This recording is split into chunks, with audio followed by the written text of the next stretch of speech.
Yesu nashimwe bwoko bw'Imana, dukomeje gushimira Imana yongeye kuduha uyu munsi mwiza kugira ngo tuwishimiremo kandi tuyihimbarizemo. Izina ryayo nirikomeze guhabwa icyubahiro. Kandi dushimiye Imana cyane yuko iduhaye n'uyu mwanya mwiza kugira ngo twongere tuganire ku ijambo ryayo.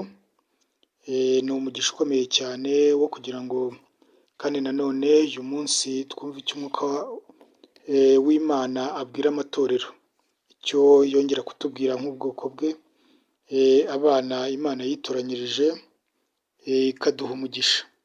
Reka mbere y'uko rero dutangira kwiga ijambo ry'Imana tugiye kuganiraho, tubanze dusenge. Data wa twese uri mu ijuru, wera uhoraho, Imana y'imbaraga, Imana y'ubutware n'ubushobozi bihoraho iteka ryose, abana bawe twongeye kunezerwa muri uyu mwanya, tukongera kuza kuganira nawe. Ni umugisha ukomeye waduteguriye kandi waduhaye wo kuzahora iteka ryose twumva ibyiza, ibyo waturemeye, ibyo utugambiriraho, ibyo dushakaho, kandi tuyoborwa mu nzira yawe kugira ngo tuzabashe gusohora mu rurembo Siyoni amahoro. Imbabazi zawe rero nizibane natwe muri uyu mwanya. Duciye bugufi mu mitima yacu, reka utwemerere imitima yacu ikubere wa murima mwiza, uwo wabibyemo imbuto ngo zimwe zikera 30, izindi 60, izindi 100, bityo bityo.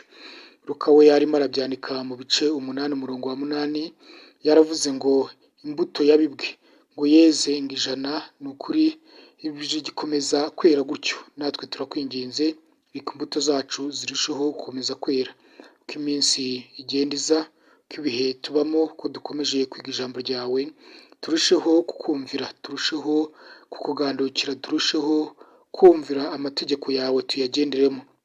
Amateka n'amabwiriza wandikishije aba ariyo atubera umucyo utumurikira uko ibihe bihaye ibindi. Icyubahiro n'ikibi cyawe, twongeye kurarika ubwami bwawe Data n'Umwami Yesu Kristo n'Umwuka wera, ni mwe mwenyine twinginze ngo reka muba ari mwe mubana natwe mu gutega amatwi iri jambo, maze utumenyeshe icyo utugambiriye kandi udushakaho muri iri jambo.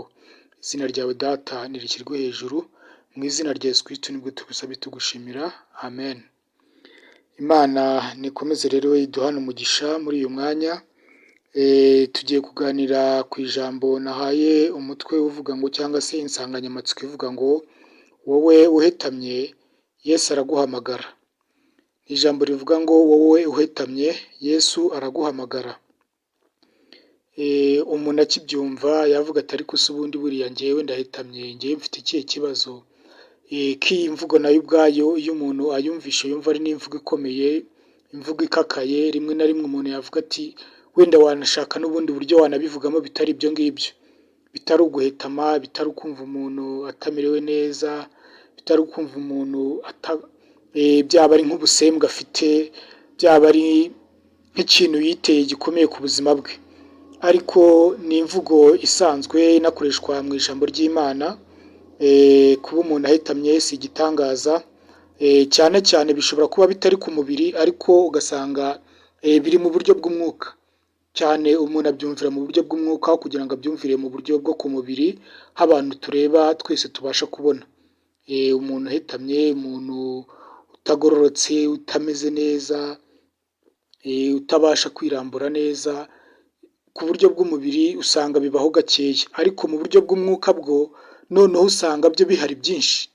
Usanga ariho bigaragara cyane, usanga ariho guhetamira cyangwa se kutagororoka cyangwa se kuba umuntu ataguwe neza, atamerewe neza, niho bigaragara cyane. Iri jambo rero reka turyumve cyane mu mwuka aho kugira ngo turyumvire mu mubiri. Buri umwe wese wumvishe ino nsanganyamatsiko ayumve arimo aratekereza avuga ati ni iki Imana ishaka kumbwira, ni iki Imana ishaka kuvugana nanjye muri iri jambo. Se guhetama Imana irimo iravuga ni ukuhe? Se mu bo Umwami Yesu arimo arahamagara bahetamye nanjye naba ndimo? Ni ibihe bigaragara yuko cyabigaragaza ko naba metamye ku giti cyanjye? Buri umwe wese yitekerezeho, yumve icyo umwuka w'Imana amubwira muri iri jambo.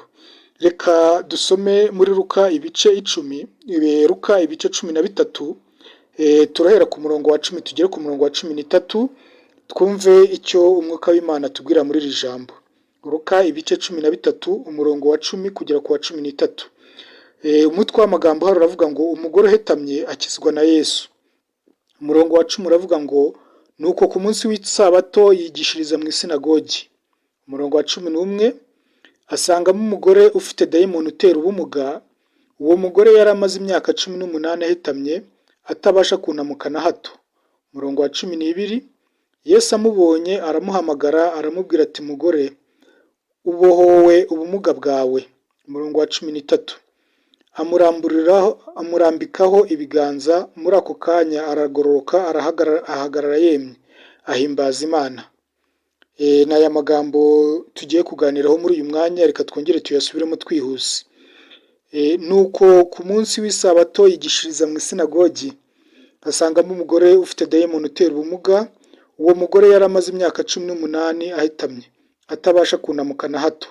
Yesu amubonye aramuhamagara aramubwira ati mugore ubohowe ubumuga bwawe. Amurambikaho ibiganza, muri ako kanya aragororoka ahagarara yemye ahimbaza Imana. Ni ijambo turimo turaganiraho dusanga hano muri Luka ibice 13 kuva ku murongo wa 10 kugera ku wa 13. Amagambo tuhasanze ni ukavuga, arimo aravuga ku nkuru y'umugore Yesu ubwo yari agiye kwigishiriza mu isinagogi hari ku isabato. Agezeyo abantu bari baje guterana cyangwa se bari baje guhimbaza Imana, bari baje kuyitaramira bari mu nzu yayo, bari benshi. Ariko ngaza kubonamo umugore uhetamye, aza kubonamo umugore wari umaze imyaka 18 ngo atabasha kunamuka na hato. Imyaka 18 ni igihe kirekire rwose uyu muntu yarabimaranye atabasha kunamuka na hato, ahora agenda yunamye, kandi bigaragara ko uyu mugore atari umugore ukuze ngo tuvuge ngo nabura ngo ni imyaka yari yarabiteye, ahubwo ijambo ry'Imana ryabitubwiye ku murongo wa 11 ngo uwo mugore yari afite dayimoni utera ubumuga. Dayimoni niwe wari waraje kumufata amutera ubumuga atuma abasha agenda ahetamye. Yaramufashe aramuhetamisha, amara imyaka 18 yose uno mudayimoni yaramufashe. Birumvikana ko uno mudayimoni yamaze igihe kinini rwose afashe uno mugore. Byumvikana ko hari n'abandi benshi abadayimoni bagiye bafata hirya no hino bakabahitamisha, bagatuma batabasha kubasha kugoroka, kubasha kurambuka, kubasha kunamuka mu buzima bwabo, bakumva imibiri yabo rwose hari ikintu cyayijemo kirayifata kirayihitamisha. Uyu mudayimoni rero ngo yaraje afata uyu mugore, arinda namara n'imyaka 18. Nubwo wenda ijambo ry'Imana ritasobanuye byinshi hano kuri no nkuru, ariko bigaragara ko uno mugore ubwo yahitamaga ntago umuntu yahita yumva ko yatereriye akicecekera. Yaragerageje ajya kwivuza, ashakisha aho yabona cyamufasha kugira ngo ahitamuke, abashe kunamuka, abashe kugenda neza nk'uko abandi bagenda neza, ariko ntibyamukundira. Birinda bimara imyaka 18 yose. Ariko kubw'umugisha, kuko yahoraga abumva afite ishyaka n'umwete byo gushaka Imana, ku munsi w'isabato abandi bari bagiye bose gutaramira Imana, nawe afata urugendo rwe. Uko iri jambo ry'Imana turibona, ntiyarazi ko Yesu ari buze kuza guterana kuri iryo sabato ngo aze mu isinagogi. Yafashe urugendo nk'abandi, aragenda ajya mu isinagogi nk'abandi, aterana n'abandi nk'uko yari asanzwe anabigenza. Bigaragara ko atari n'ubwa mbere yaraje mu isinagogi, ahubwo byari bisanzwe ari umuco we.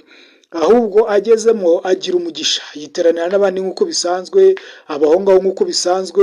Ariko ngo Yesu amubonye, abantu bari bahari bari benshi bene data, abantu bari bahari bari bafite ibibazo bari benshi, ariko Yesu ngo abonye we ahitamye, arangije ngo aramuhamagara. Nawe ndagira ngo nkubwire ngo aho waba uri, nubwo haba hari abantu benshi bafite ibibazo bingana gute, wirebe ibibazo by'abandi, ahubwo wowe wirebeho wowe ku giti cyawe cy'umwuka w'Imana akubwira, uba ari cyo witaho, kurusha uko wavuga ati ndabona hari n'abandi wenda abafite ubuhumyi, abafite ubukene, ababuze imyambaro, abananiwe, wenda bacitse amaguru. Ni byinshi bishobora kuba byaba bihetamishije abantu, cyangwa se ni byinshi bishobora kuba byaba bitumye abantu bumva baza gushaka Imana, baza guterana, ariko ntiwite ku by'abandi, we wite ku cyawe. Umwami Yesu uyu mugore rero ngo amubonye yaramuhamagaye, abona yuko wibyo bitandukanye n'iby'abandi. Imyaka 18 yari amaze atari igihe gitoya. Umuntu ufite ishyaka n'umwete ryo gushaka Imana rwose, Imana iramubona ikabona yuko akwiriye gukira. nubwo iyo umuntu akomeje ku mirongo ikurikira abona yuko ngo umukuru w'isinagogi cyangwa se umutware w'isinagogi atigeze yishimira kubona Yesu akora umurimo mwiza wo kugorora gukiza umuntu cyangwa se kwirukana dayimoni mu muntu ku isabato, ariko wikita kuri ibyo by'abantu bagenda bavuga. Nta munsi Imana yashyizeho itabasha gukora imirimo yayo. Iminsi yose ni iy'Uwiteka, niwe wayiremye, Imana ibasha kuyikoramo imirimo. Nawe ndagira ngo nkubwire ngo dayimoni uwo ari we wese waba waraguteye, imbaraga z'umwijima zose zaba zaraguteye zikaguteza, yaba ubukene cyangwa se inzara, yaba ari kubura urubyaro, yaba ari kubura ibyo kurya cyangwa se ibyo kugaburira abo wabyaye, yaba ari ukubura umugabo cyangwa se kubura umugore, yaba ari ibyago n'amakuru ubona bitajya bishira iwawe, ukabona intambara ntizishira, ukabona uva mu byago uyu munsi n'ejo ukongera ukabona ibindi, ukava mu makuba ejo ukongera ukabona ayandi, ukabona abandi basa nk'aho bari mu mahoro ariko wa mahoro ntujya uyabona. Yaba ari ukubura akazi, abantu benshi barize ariko dayimoni yaraje afata diplome zabo arazanduza, basiga icyangiro kugera naho umuntu ajya kudepoza akavuga turi aho bari mu biki. Igihe yadeporeje ntago yarambiwe, ntajya narambirwa, ntajya anagira isoni, ukagira ngo wowe wiga mu ishuri abo mwiganaga nibo baba bari bafite ubwenge, we ntiwari ubufite. Ariko Imana yatumye ubasha kwiga ugasoza amasomo. Imana yatumye uva mu cyiciro runaka, nimba ari primaire ukajya muri segonderi, na segonderi ukayirenga ukajya no muri kaminuza. Iyo Mana yari izi yuko nyuma y'ibyo byose nawe uzagomba kubona akazi. Ntago ishuri warigiyemo ubusa, ishuri rigira igihe cyaryo rikarangira. Nyuma y'ishuri umuntu aba agomba kubona umusaruro wa bya bindi yamazemo igihe arimo ariga, bya bindi yamazemo igihe arimo aritegura kugira ngo azabikoreshe. Ubumenyi ufite ntabwo ari ubwo gupfusha ubusa. Nyuma rero yuko ubona wabuze akazi, uwo mudayimoni waguhagurukiye watumye afunga inzira zose aho abandi babonera akazi wowe ukabona utabasha kukabona, ukaba ahubwo ukimeze nk'urutwa n'abakiri mu ishuri, ukaba wifuza ko wavuga ati yaba nabura nari nkiri mu ishuri ngo nabura mbe nkitwa n'umunyeshuri, byandutira kuba nararangije kwiga ariko nkaba mbona nta n'icyo bimariye, nta n'icyo byamariye. Kwiga kwanjye mbese byari ibyo kuza kumfasha iki mu buzima bwanjye? Yaba ari wowe waba wangwa mu muryango, ukaba ubona urwango rwarabaye rwinshi, cyangwa se abantu hirya no hino ugasanga nta muntu ugukunda, nta muntu ukwitayeho, nta muntu ujya ukwishimira. Ibyo byose ni abadayimoni babitera. Abadayimoni, uyu mugore we yatewe na dayimoni utera ubumuga bituma ahetama. Umudayimoni rero nawe ushobora gusanga ari umudayimoni w'urwango waguhagurukiye, akaza agatuma abantu bose baguhagurukira, nta n'umwe ukureba neza, nta n'umwe ukuvuga neza, yaba ari mu muryango w'umuvukana, yaba ari mu bo mubana. Hari naho bigera no mu itorero, wajya no mu itorero ugasanga n'abantu nabo mubana kandi uvuga ngo ni abakristu, niho wakagombye kuruhukira ukabona amahoro, ni ubwoko bw'Imana, n'icyo ugasanga nabo ubwabo ntibakwakira, ukagira ngo nta rukundo bafite. Ariko ntago nabari ahubwo ni dayimoni waguhagurukiye guteza urwango, atuma abantu bose ukubonye wese akwanga. Umugisha wagombaga kubona cyangwa se amahoro wagombaga kubona, umutuzo wagombaga kubona ubana n'abandi, usabana nabo, wishimana nabo, ugasanga uwo ngo warabuze.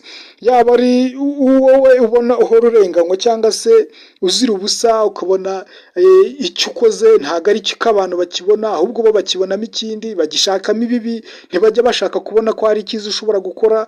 Ugasanga ibintu byose bahora bakurenganya, ukaba uzira ubusa rwose.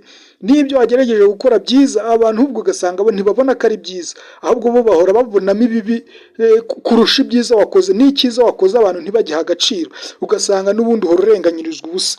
Yaba hari aba mu bukode budashira, aho kubona ubwishyu nabwo bihoraho buboneka bugoranye. Rimwe na rimwe ugasanga bumwe warabubonye, ubundi wagiye mu myenda, ugasanga nimba ukodesha ahantu maze amezi 2, amezi 3, amezi 4 utabasha kwishyura. Hari n'abarenza nayo ngo bakarenza n'umwaka batabasha kwishyura. Ubwo ni dayimoni waguhagurukiye aguteza guhora mu myenda y'ubukode, agushyira mu bukode, aguteza guhora mu myenda. Umuntu yakodesha ariko akabona ubukode.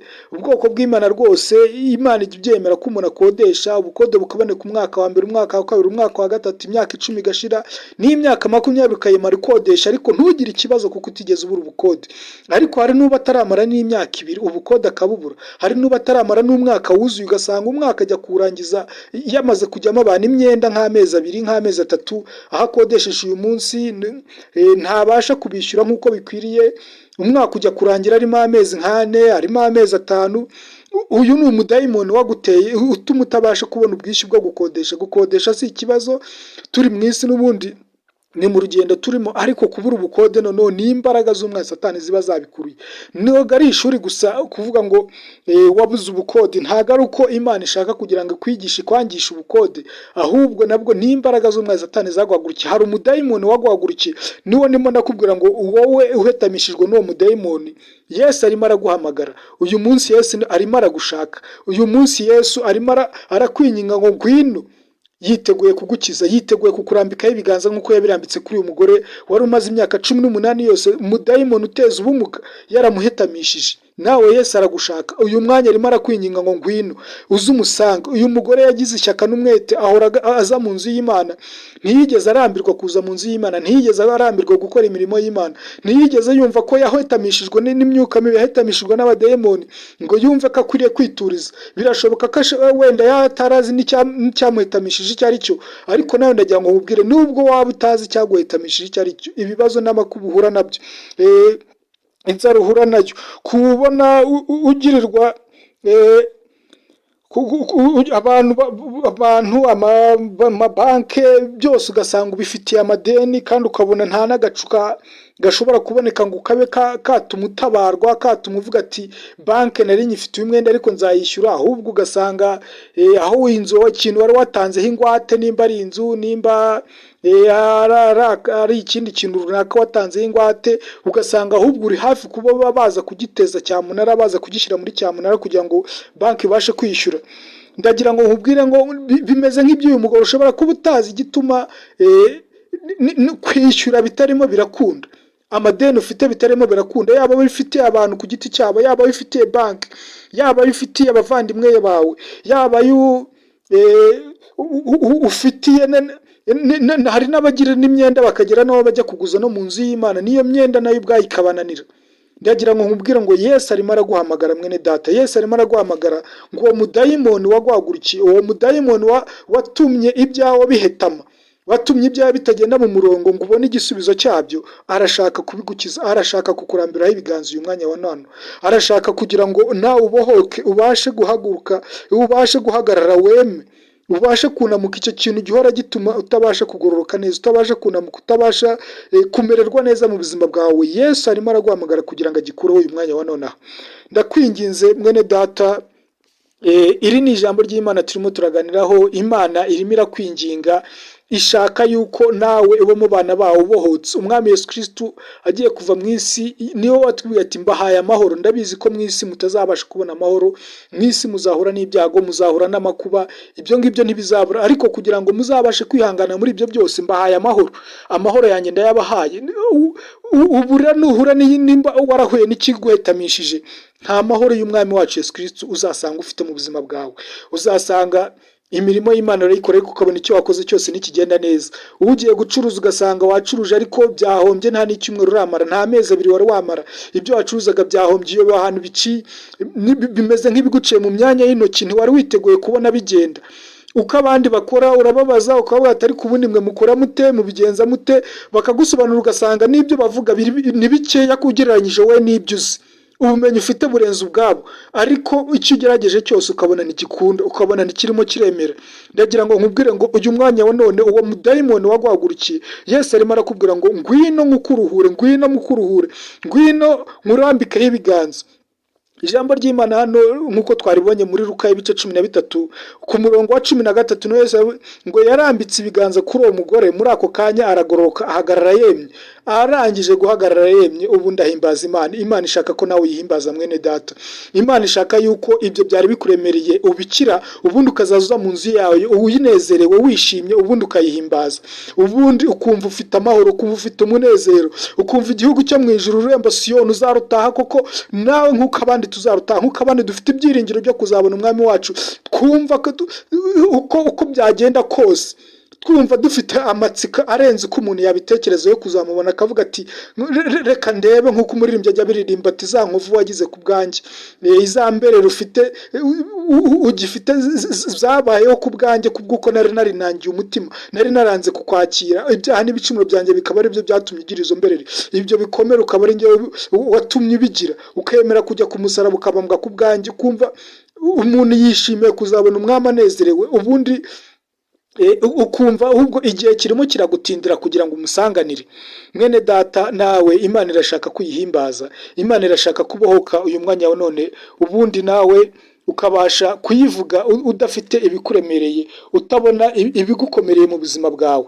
Imana yacu ni urukundo, uyishaka uwo wese arayibona, uyishaka uwo wese iramutabara. Yesu nawe yiteguye kugutabara. Yaje kwigisha mu isinagogi, umugore rwose wari umaze imyaka 18 atazi yuko Yesu ari buze kuza kwigishiriza aho ngaho, aho yajyaga ni henshi, aho bari bamukeneye ni henshi, ariko ubwo yahuraga nawe mu isinagogi yabanye igitangaza cye, yabashe kwakira igitangaza cye, abasha kurokoka. Ndagira ngo dusoreze kandi ku yindi nkuru nanone ijya gusa n'iyi ngiyi, iyo dusanga mu Bami, igitabo cya kabiri cy'Abami ibice 4, turasoma gusa umurongo wa 1 n'uwa 2. Naho tuhasanga indi nkuru imeze nk'iyi ngiyi y'imirimo y'Imana, yaho iyo umuntu ashaka Imana koko Imana imutabara. Iyo umuntu ari mu byago akamenya ko ibyago byamugezeho, mwene data, ndagira ngo uwongere nawe wisuzume urebe yuko hari ibyago cy'umwuka w'Imana arimo arakubwira, hari ibiguhetamishije ufite uyu mwanya wa none. Nutabimenya niho ikibazo kiraba kiri, ariko numenya ko hari ibiguhetamishije, umwami wacu yiteguye kugutabara. Umwami wacu yiteguye kumva icyo umusaba, yiteguye kukubona umubabaro wawe, ibyo biguhetamishije akabigukiza, yiteguye kukurambikaho ikiganza nonaha. Reka turebe ino nkuru rero dusanga mu gitabo cya kabiri cy'Abami ibice 4 umurongo wa 1 n'uwa 2 gusa niwo tugiye gusoma, iyindi yo wenda umuntu yayivugaho muri make. Umutwe w'amagambo tuhasanga ijambo rivuga ngo Elisa akiza umupfakazi umwenda yari arimo. Umurongo wa 1 uravuga ngo bukeye umugore umwe wo mu bagore b'abahanuzi asanga Elisa, aramutakambira ati, umugaragu wawe ari we mugabo wanjye yarapfuye, kandi uzi ko uwo mugaragu wawe yubahaga Uwiteka. None umwishyuza araje, arashaka kujyana abana banjye bombi ngo abagire imbata ze. Umurongo wa 2, Elisa aramubaza ati, none se nkugirire nte?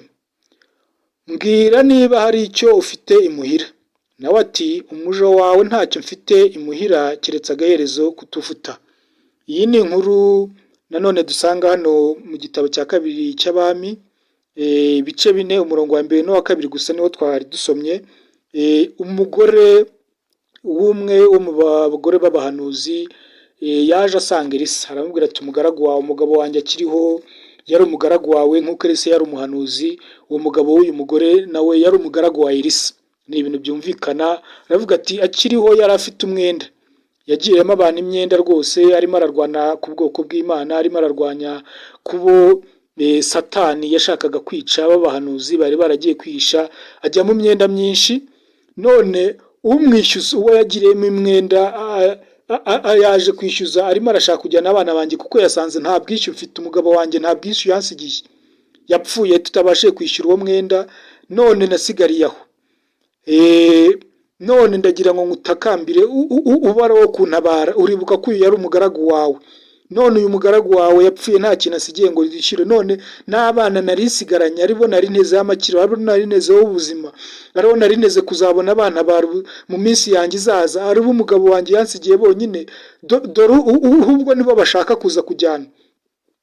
Mwene data, nawe urebye wasanga hari icyo waba warusigaranye, ariko nacyo ukabona nacyo umwanzi dayimoni waje kukunyaga, dayimoni waguhetamishije nacyo arashaka kukijyana. Ndagira ngo umere nk'uyu mugore w'umupfakazi wari warapfushije umugabo, ariko umugabo we akaba yari umugaragu wa Elisa. Nawe utakambira Imana, Yesu nawe arakwiteguye kugira ngo akwakire. Utakambira Imana, uziyinginga uvuga ati, umugaragu wawe nanjye ndagutakambira, ibyo nari mfite byose dore umwanzi yarabitwaye, dore byagiye bigenda mu murimo wawe, hari ibyo nakoresheje mu murimo wawe, hari ibyo nakoresheje mu bupfapfa wenda bigenda nta n'umumaro bimaze ngo byungure mu bwami bw'Imana. Ibyo byose bimbabarira, ariko n'ibyakoze mu murimo wawe ndabona n'ibyo narisigaranye byakagombye kuba bindengera. Umwanzi nabyo arimo arashaka kubitwara, nabyo arimo arashaka kubijyana. Ibyo nari neze y'amakiro umwanzi arimo arashaka kubijyana. Elisa rero ngo yabajije uyu mugore ku murongo wa 2 niho twabibonye hano mu gice cya 4 cy'igitabo cya kabiri cy'Abami. Amazi ati, se waba ufite iki nkugenze nkugirire ko mbona nanjye mbuze icyo nkugirire nkugufasha. Aramubaza ati, se waba ufite iki muhira? Ni icyo ubona nashingiraho kitari abana, hatazagira ikitwara abana?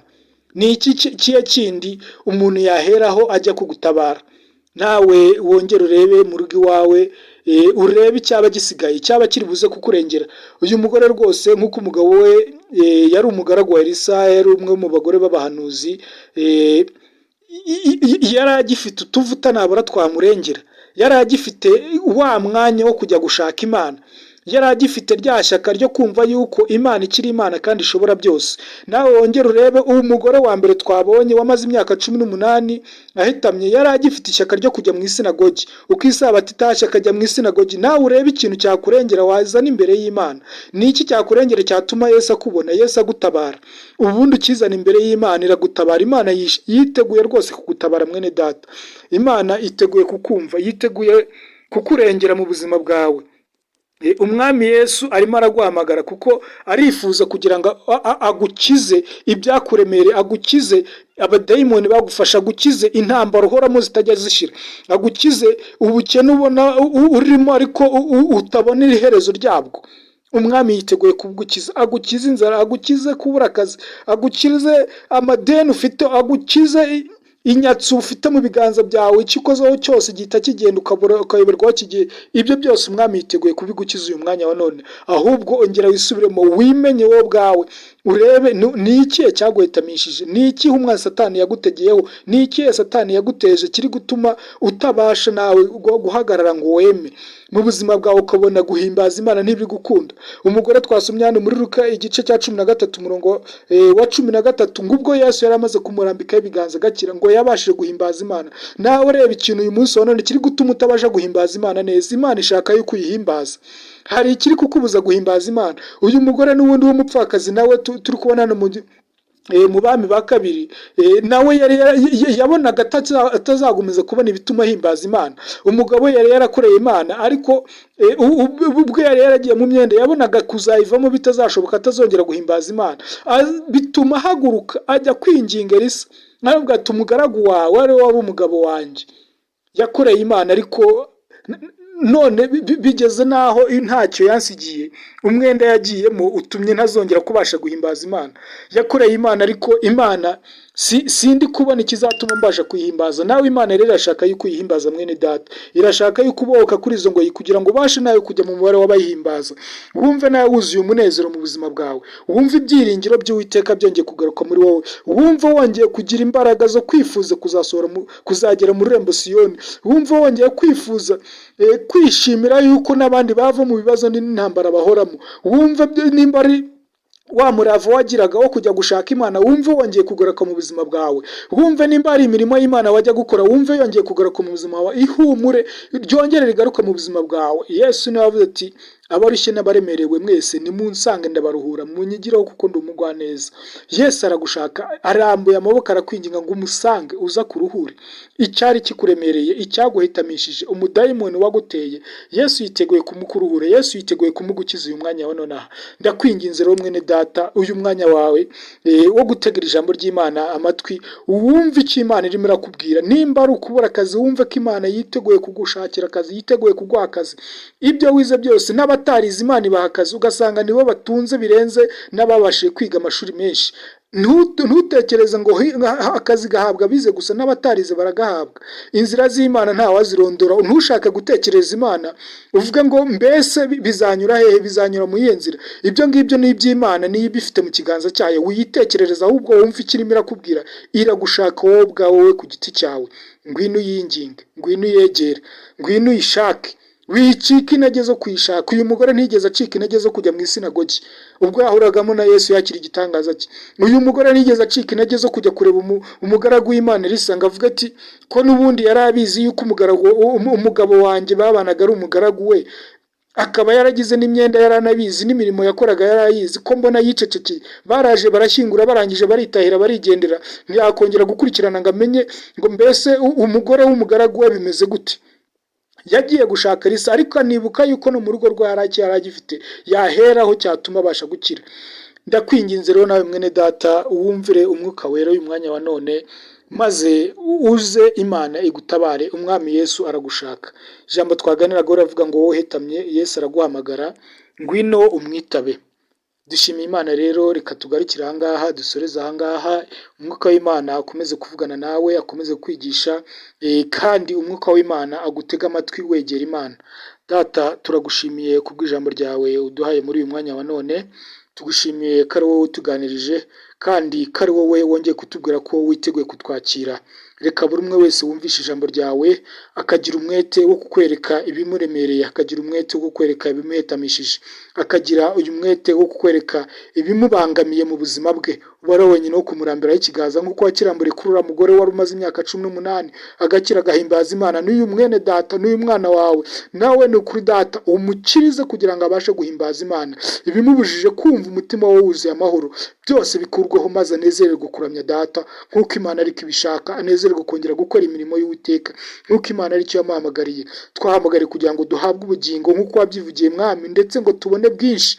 Reka hatagira icyo ari cyo cyose cyatuma umuntu anyaga ubugingo, cyatuma uguteza amatwi muri umwanya, uteze ijambo rya amatwi hari icyatuma anyaga ubugingo bwe, ahubwo nk'uko wavuze ngo tuzaronka bwinshi, ahubwo abashe kubona uburuta ubwo yari afite umwanya wa none.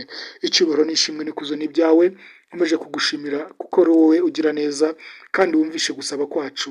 Ni mu izina ry'Umwami wacu Yesu Kristo Data nkomeje kubigushimira none n'iteka ryose. Amen.